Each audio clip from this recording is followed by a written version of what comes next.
அம்மா வீட்டுக்கு சென்றாங்க. என்ன மாதிரி வேலை செஞ்சிருப்பாங்க, என்ன மாதிரி உதவி செய்திருப்பாங்க? எலிசபெத் அம்மா வீட்டுல சாமானக்காரி இருப்பாங்க, துணி துவைச்சு போட்டிருப்பாங்க, சமையல் செஞ்சிருப்பாங்க, வீடு பெருக்கி சுத்தம் செய்திருப்பாங்க. இது போல எல்லாம் சிறிய காரியங்களை செய்திருக்கலாம். அன்பார்ந்த சகோதர சகோதரிகளே, இன்று எத்தனையோ முறை நம் பணிவிடை செய்வதற்கு நம்மையே நாம் உயர்த்தியதுதான் ஒரு மிக பெரிய தடங்களாக இருக்கின்றது. We make ourselves great. We make ourselves above everybody. We make ourselves as the biggest than anyone in this world. நம்மையே உயர்த்தி கொள்கின்றோம். அந்த உயர்ந்த சிந்தனை தான் இன்று நமக்கு ஒரு மிக பெரிய தடங்களாக இருக்கின்றது. ஆனால் அன்னை மரியாவின் வாழ்க்கையில் அவரை என்றுமே உயர்த்தி கொள்ளவில்லை, மாறாக தன்னையே தாழ்த்தி கொண்டார். நான் கடவுளின் அடிமை, நான் ஆண்டவரால் படைக்கப்பட்டவள். ஆகவே தன்னை தாழ்த்தி கொண்டு வாழ்ந்தவள் தான் அன்னை மரியா. ஆகவே அன்பார்ந்த சகோதர சகோதரிகளே, பணிவிடை செய்ய நமக்கு உயரம் தேவையில்லை, தாழ்ச்சி தேவை. நமக்கு நம்மையே உயர்த்தி கொள்ள வேண்டும் என்ற எண்ணங்களிலிருந்து நாம் இறங்கி வரும்பொழுதுதான் பணிவிடை செய்ய முடியும். எப்பவுமே சொல்ல ஒரு இன்ஸ்டன்ட், ஒரு சின்ன குழந்தைக்கு வந்துட்டு இந்த பையனுக்கு சொன்னேன், தொடுப்ப எடுத்து வீடு பெருக்கினாங்க. அதுக்கு அந்த பையன் சொல்றான், இதெல்லாம் பொண்ணுல வேலை இல்லையா? இதை போல நாம் நம்முடைய ஒரு கற்பனை நாமே உயர்த்தி கொண்டு வாழ்ந்து வருகின்றோம். அப்பாவர்களே, ஆண்கள் வேலை, பெண்கள் வேலை என்று நாம் வீட்டிலேயே பிரித்து வாழ்ந்து வருகின்றோம். தெரியாத வீடு வரும்போது எல்லா வேலையும் எல்லோருடைய வேலையாக இருக்க வேண்டும். துணி துவைப்பதாகட்டும், சமையலாகட்டும், அது வீடை சுத்தம் செய்வதாகட்டும், இது அனைவரின் ஒரு வேலையாக இருக்க வேண்டும். ஆகவே உண்மையான கிரேட்னஸ், உண்மையான கிரேட்னஸ் என்னவென்றால் நாம் நம்மையே தாழ்த்தி கொண்டு பணிவிடை.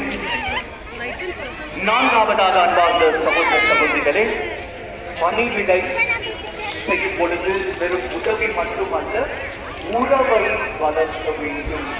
We should build relationship. St. Patrick's Orphanage இருந்தபோது வெவ்வேறு கூட்டம் வரும்.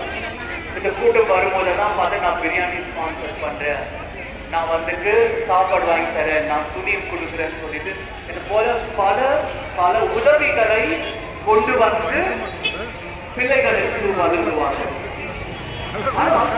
என்னுடைய பிள்ளைகள் பிரியாணி சாப்பிடுறதுக்கு அந்த பொருள் நல்லா ஒழிக்கிறதுக்கு இன்னும் அனாதைகளாகத்தான் இன்னும் அனாதைகளாகத்தான் இருந்தாங்க.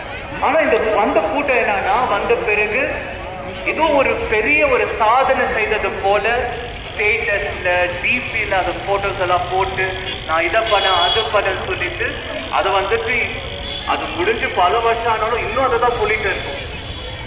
அன்பார்ந்த சகோதர சகோதரிகளே, அனாதையாக வாழ்பவர்கள், விதவையாக வாழ்பவர்கள், அல்லது ஒதுக்கப்பட்டவர்கள், ஏழைகளுக்கு உங்களுடைய உதவி மட்டும் தேவையான இதோ பணத்தை கொடுத்துட்டோம், இதோ பொருளை கொடுத்துட்டோம் சொல்லிட்டு நம்ம வந்துட்டு பெருமையா பேசக்கூடாது, பெருமையா பேசவே கூடாது.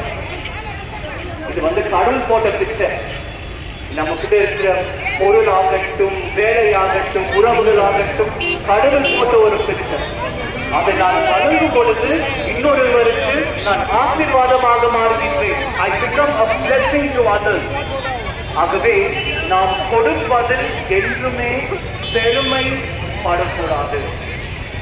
இவர்களுக்கு வெறும் உதவி மட்டுமல்ல, உறவு தேவையாக இருந்தது. எல்லாமே வந்துட்டு உதவி கொடுத்து போன அனாதை என்ற வீட்டு அவர்களுக்கு தேவை வந்துட்டு ஒரு அப்பா தேவையாக, அம்மா தேவை, அவங்களுக்கு ஒரு அண்ணன் தேவை, ஒரு தம்பி தேவை, ஒரு வீடு தேவை. இதை நம்ம யோசிச்சிருக்கோம். நம்ம என்ன பண்றோம், போகும்போது ஒரு பொருளோ பணமோ கொடுத்துதான் நம்ம ஒரு பெரிய சாதனை பண்ணிட்டோம்னு சொல்லிட்டு அந்த மன நிலையோடு வீட்டுக்கு சென்று விடுகின்றோம். அன்பார்ந்தவர்களே, தேவை உதவி மட்டுமல்ல, உறவுகளும் கூட. ஆகவே நாம் உறவுகளை வளர்த்துக் கொள்ள வேண்டும்.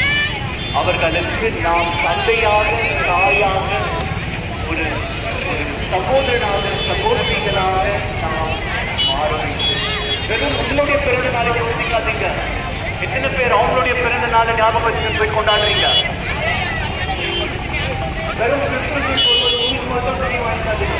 எத்தனை பேர் இந்த பக்கத்தை நினைக்கிறீங்க? அவங்களுக்கு ஒரு துணியை வாங்கி கொடுக்கணும்னு சொல்லிட்டு நமக்கு வந்துட்டு வெறும் இந்த சிறப்பான நாட்கள் வரும்பொழுது மட்டுமே இவர்களுடைய நினைவு, இல்லை என்றால் அவர்களை நாம் நினைப்பதில்லை.